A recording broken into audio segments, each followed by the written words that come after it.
इंसान की जिंदगी का सबसे बड़ा धोखा, सबसे बड़ी डिल्यूजन और सबसे अजीम तरीन गरर यह है कि वो समझता है कि उसकी जिस्मानी नीड्स जो हैं, जो उसकी जिस्म की ज़रूरियात हैं, खुराक है, उसकी ज़ाहरी ज़रूरियात हैं, कपड़े हैं, घर है, रोटी है, कपड़ा है, मकान है, लोग हैं, सोसाइटी हैं, ये उसकी रूहानी ज़रूरत से ज़्यादा है।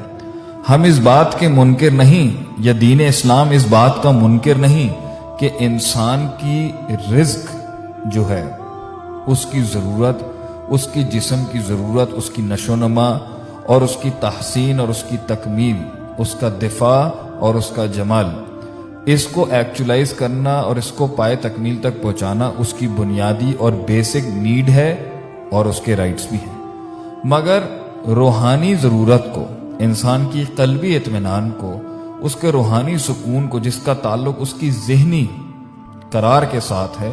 ज़हनी राहत के साथ है, कल्बी सुकून के साथ है, इसको माइनस करके या इसकी नफ़ी करके इंसान नहीं रहता, तो इंसान सुकून में कैसे आएगा? अल्लाह ताला उन लोगों के बारे में जो रूहानियत को माइनस करके या इसकी ताख़ीर करके सिर्फ जिस्म की भूख को पूरा करने के पीछे ही लगे रहते हैं, उनको तो कुरान में कहता है अल्लाह, उलाइका कल अनआमी बल हुम अदल, ये तो गुमराह हैं और जानवर से भी बदतर हैं। और कहीं तो अल्लाह ताला फरमाते हैं अवमन कान मैतन फअहयैनाहु, ये इसी तरह के मुर्दा सोच के लोग ही तो होते हैं जो सिर्फ जिंदगी का मकसद फिजियोलॉजिकल नीड्स, खाना पीना, एक जगह से फिर दूसरी जगह जाना और अपने जिस्म को राहत पहुंचाने का ही जिंदगी का असल मकसद समझते हैं। ये तो मुर्दा दिल लोग होते हैं। फअहयैनाहु, हम इनकी रूह को जिंदा करते हैं हिदायत के साथ, जिसको अल्लाह चाहता है। आज से पहले 1943 में एक साइकोलॉजिस्ट था जिसका नाम इब्राहिम मैस्लो था।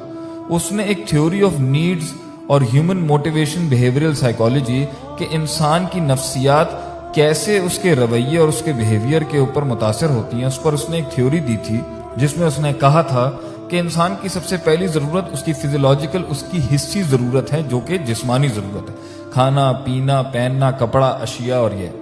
और उसके बाद उसने कहा था कि उसकी सेकंड बड़ी ज़रूरत जो है, दूसरी बड़ी अहम इंसान की ज़रूरत है, उसकी सिक्योरिटी, उसका तहफ़्फ़ुज़, उसकी जान माल का तहफ़्फ़ुज़। और तीसरी उसने कहा था कि उसकी तीसरी ज़रूरत इंसान की जो है, जो प्रायोरिटी में आती है,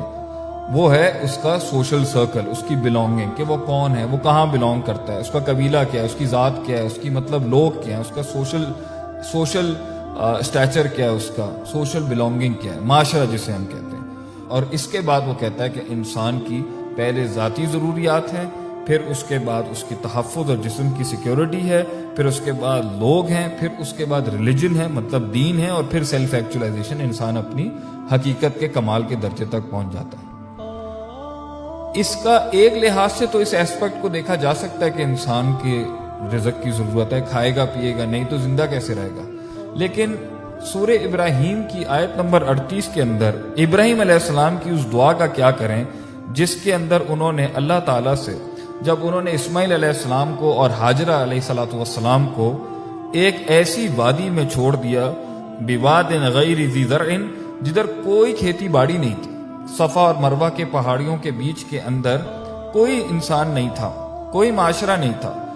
किसी किस्म का कोई मस्कन नहीं था, कोई खुराक नहीं थी, पानी नहीं था, लोग नहीं थे, कोई सिक्योरिटी भी नहीं थी। ऐसी जगह पर छोड़ के गए। अल्लाह ने हुक्म दिया कि यहाँ छोड़ के जाएं, कि जहां पर ना इंसान था और ना किसी किस्म का सहारा।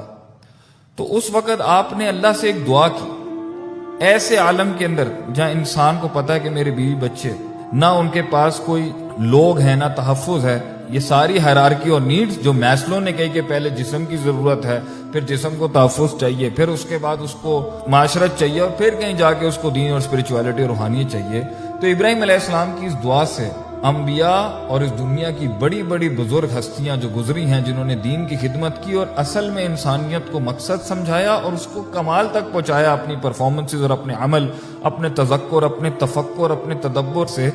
वो फरमाते हैं, अल्लाह ताला फरमाते हैं कुरान के अंदर उनकी दुआ, रब्बना लियुकीमुस्सलात, आपने पहली चीज जिसका कहा, या अल्लाह मैं तुझसे दुआ करता हूँ यहां पर मेरे घर वालों को तू नमाज पढ़ने वाला बना। रब्बना इन्नी अस्कंतु मिन ज़ुर्रियती, اے اللہ میں اپنی اولاد کو، اپنی ذریت کو، اپنی بال بچوں کو یہاں پہ چھوڑ کے جا رہا ہوں، بواد غیر ذی زرع، ایک ایسی وادی میں جہاں پر کچھ نہیں اگتا، عند بیتک المحرم، تیرے بیت محرم کے پاس، ربنا لیقیموا الصلاۃ، کیا کام کریں وہ؟ تاکہ وہ نماز قائم کرے، اسپرچویلٹی، دین، تعلق باللہ، اقم الصلاۃ لذکری، نماز کو قائم کرنا اللہ کی یاد کے لیے، اسپرچول نیڈز، ریلیجیس نیڈز، اللہ سے قرب پہلے لائیں وہ، فاجعل افئدۃ من الناس تہوی الیہم، اور پھر تو لوگوں کے دلوں کو ان کی طرف مائل کر دے، معاشرت،